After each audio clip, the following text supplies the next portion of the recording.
Товарищ, ты Ленина не видал? Нет, не видал.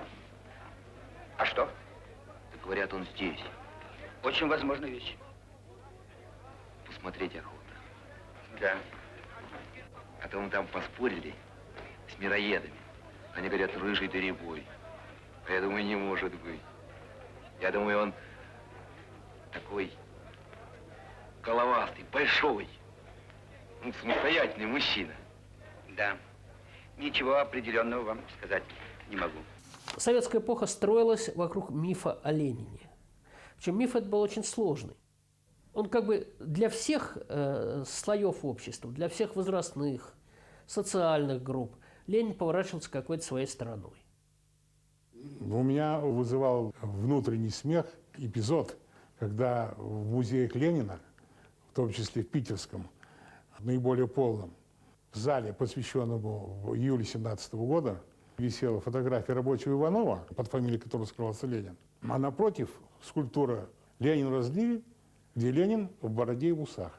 Ни у одного не хватало ума спросить, так он бритый был или, наконец, или с бородой и с усами. Когда Ленин в июле 1917 года, когда ему пришлось уйти в подполье, и он был в Финляндии, то его побрили. Сбрили его усы, сбрили ему бороду. Но дело в том, что вот когда он ехал из шалаша, когда он перебирался в Финляндию, то его гримировали, и гример привез ему бороду, наклеил ему бороду. Во-первых, над лицом поработал до неузнаваемости, во-вторых, приклеил ему бороду. И в поезде, например, борода отклеилась. Побритый в июле 1917 года лично товарищ Сталин Ленин на всех картинах, во всех кинопроизведениях, скульптурах изображен с бородой и усами. Это исторически установленный факт, что он был брит. Есть множество воспоминаний, и что в революцию 17 года, 25 октября, он тоже вошел гладко бритым. Это зафиксировал Джон Брит в своей книге «10 дней, которые потрясли мир».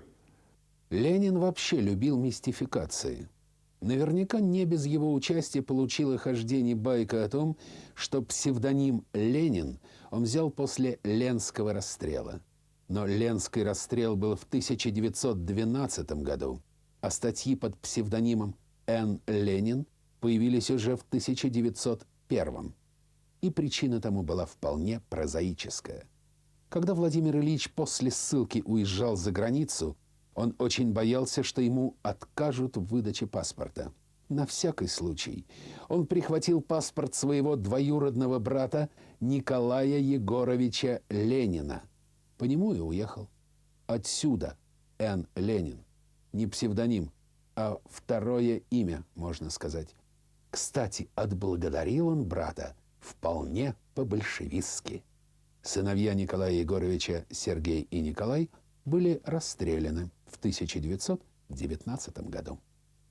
Вообще у Ленина было около 150 псевдонимов, от Петрова и Иванова до экзотического Вильяма Фрея и забавного П. Пирючева.